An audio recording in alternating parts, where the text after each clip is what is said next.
I hate holding these books up. What if I'm like behind the chair, so all you see are like arms holding books? And, like, between my fingers, They come out from the side here. Yeah. So like, first on my list, I've not read Ready Player One by Ernest Cline.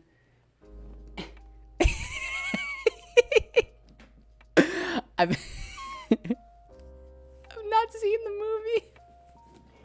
What's up? How's it going? I hope all of you are well. My release schedule has gone a bit wonky while I've been moving and doing some real life stuff. And because of that, I've had to slow down a bit, and a few of my videos have gone off my intended schedule. But those post Rhythm of War reading videos, those analysis, all of my things that I need to change about my pre-reading Rhythm of War videos, they're coming. I've been chopping down the mighty oak where you can count the rings or pages, and however many there are, that's how old you'll be when you finish that book. But in my time of moving and shaking, of shaking and baking, of reading and Smeeden, I've amassed way more subscribers. As of recording this, I'm like one off of 69. Nice. And that's only like, I don't know, a handful away from 100. And that seems pretty cool. I don't know what's gonna happen at 100, but I'm super excited for it. And if you're super excited for it too and you haven't yet, hit that subscribe button. I release book-related videos every week. I know many of you came to this channel for Cosmere stuff, and believe me, I'm still here for Cosmere stuff. I've got a lot planned even after I've finished Rhythm of War and put all those videos out. I've got my own personal read-through of Mistborn to do because I still haven't read through either of those series. And then I've got some more overarching Cosmere plans. I've got a bunch of videos in the old brain factory going on for that. I just got to get the rest of the Cosmere done so I have a better understanding of it before I start talking more about the Cosmere as a whole instead of just the Stormlight Archive, which I feel like I have a pretty good grasp on. I still have Mistborn and White Sand left to read, and I think I finished Elantris, but I might not have. I don't remember. But I'm gonna be honest, I can't only read Brandon. I love him. I love the Cosmere, but my brain requires more than just one food group. And I want to make sure that I'm not advertising this channel as a Brandon Sanderson only channel. My main goal that I set when I started this channel was to get people excited about books. All kinds of books. And also to have some hot takes about books that I think are too damn popular. But all I've been able to read for like the last month is Dawn Shard and then Rhythm of War since I've been so busy. So I decided I'd do a book haul video. I hauled these books from my old house to the new house, so I guess that counts. I slowly bought these books over quarantine to make myself feel better, but I actually haven't read many of them. I tend to buy new books and let them sit on my shelf and age like a fine wine for 1 to 10 years before getting around to them. And I really need to stop doing that. So while I don't want to promise that these books are going to be in the pipeline incredibly soon, I do want to read these in the next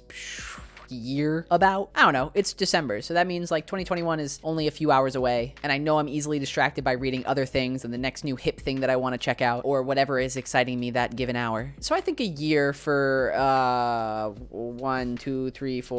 9 books with all my other reading in between is gonna be pretty good and fun. These are books that I've been meaning to get around to for various reasons, and I think setting this year challenge for me is good. So let's talk about them. I'm not gonna hold these books up. First on the list is my No Nuance November take, a little late. I've not read Ready Player One by Ernest Cline. I've not seen the movie. I have seen the problematic hot tea that is Ready Player 2. And can I just say, that's like a pretty predictable, if not straight up bad sequel title. They should have just called it Now You Don't. I have read excerpts from Ready Player One, and I think it's bad. I think the nostalgia that everyone talks about reads like a wiki page rather than someone who genuinely enjoyed this content and wanted to enmesh it into his world. But I haven't read this book front to back. I haven't experienced the prose as it should be. So I figured I'd dive into it with an open mind, but I do think my hot takes are going to stay intact. I always try and be positive when I read a book, but I'm also a little excited to be right about this one. To counter the problematic views of our previous author, I picked up a titan of literary circles that I feel doesn't get talked about enough, and who I haven't read any of, to be honest, and I really wanted to start. So I grabbed Ursula K. Le Guin's The Left Hand of Darkness. I've been recommended her more fantasy genre, precedent setter, Earthsea series, but I wanted to pick this up instead because I don't read a lot of long-form sci-fi. And the premise of this book being about a non-binary or gender-fluid alien race, as I understand it, sounds super interesting. This book was written in like 1969. I think it's really cool to see a book that was written so long ago, but it still echoes true today. I don't know, I do not.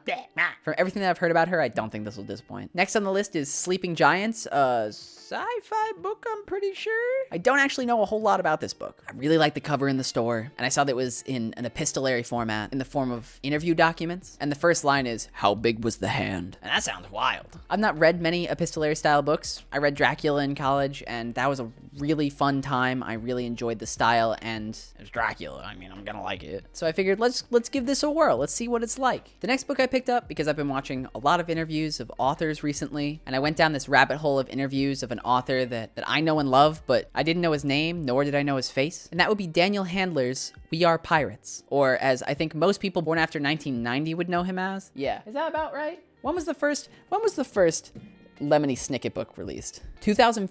No, that's the movie. 1999. So I think it's safe to say that kids born after the year 1990 are like familiar with it, and people before then would be less likely to be familiar with it. Lemony Snicket. His prose in the series of Unfortunate Events books was beautiful. I reread them a few years back, and they're still so slick, so stylish, fun to read. I kind of know his life story now pretty well about how he became an author, and so I know that this style of prose stems from him initially being a poet who learned to focus on each individual word and how much power that can have on a page, and then he expanded to writing full novels when the stories he wanted to tell wouldn't fit in a stanza. I don't totally know what to expect from this book. I know it's targeted at adults and that it's a fiction of some kind. It might be realistic fiction, it might be a fantasy of some form, I'm not totally sure. And our protagonist is a teenage girl who is trying to experience some escapism from the harsh world. And it sounds beautiful, and I can't wait to get a little sad here. Next, if you're in the spheres of high fantasy, you know it, you love it, you fear it, I fear it. That's Malazan Book of the Fallen series from Steven Erikson. I know this will be an epic quest, and I plan on taking my time with it. I want to love this series dearly. The tale is old as time of Erikson creating this world in a tabletop RPG and then wanting to translate it into a written form really struck a chord with me, even if it's going to feel like going to the gym where it sucks a whole bunch until you finally get into the rhythm of it. Now, not only do I read a lot of books, I also watch a lot of shows, and I mean a lot of shows. And I came across The Magicians, and after the first episode, I immediately knew that I had to pick up the book that it was based off of. I hate when people refer to things like the adult Harry Potter or the Dark Souls of cooking games, but I think this story is very clearly the Dark Souls of adult Narnia, urban-ish fantasy stories. And I don't really like Narnia, but I really liked this take on that idea that was shown to us in the TV show. And I don't know how much the TV show diverges from the book. I'm actually pretty excited as I've watched most of the show at this point, so I want to see how different the book is from what they were able to adapt to the screen. And I expect I'll like it because I like the show, and we all know that the screen version of something that has been adapted from a book tends to be a bit weaker anyway. In an effort to branch out from my normal genres of fantasy and sci-fi, I grabbed Outliers by Malcolm Gladwell. I don't know if I'll do a video on this book, but I am really excited to read it. I love Malcolm Gladwell. I've watched a lot of his interviews, but I've never really read anything by him, and I figured it was finally time to do that. If you want me to talk about Malcolm Gladwell books, I could, but I guess we'll just have to see when I finish it if I have something that I really want to get out there about him. But I don't think it's a hot take to say he's a good writer, so I'm really excited to see what he has to say in this book. Well, I want to see if he can put his pen to paper like he can put his mouth to air. On, I guess, a technical recommendation from a friend, I snagged Annihilation by Jeff Vandermeer. I say technical recommendation because he really pushed me to watch the movie that this book was adapted into, and I loved every moment of it. And I hated every moment of analysis that I found on the internet. It just felt like they were missing the whole point of the story. And the more I thought about the story, the more I wanted to see it in its more pure form of writing to better understand some of the inklings that I got from the movie. I learned as of recording this that this is a part of a trilogy, so damn, I guess this is a pretty thin boy. I might read these pretty soon just to chonk through them. I'm personally excited for whatever The Bear Maid of Screams was based off of in the movie. The last book I grabbed is my big behemoth after I finish Rhythm of War, Neil Stephenson's Falls, or Dodge in Hell. I know that Neil Stephenson is super famous for Snow Crash in the 90s, his absurdist, satirical, cyberpunk literary meteor that made massive impact. And I plan on reading Snow Crash at some point, but I wanted to read something more recent of his first, even if it might be weaker. This came out like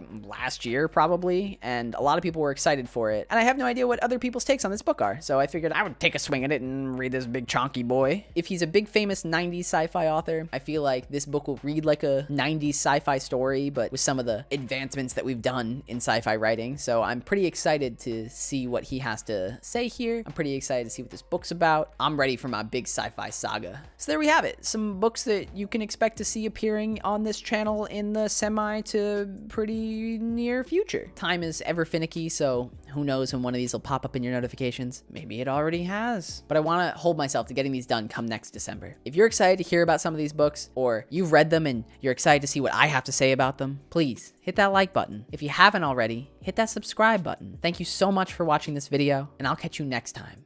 Until then, stay lit.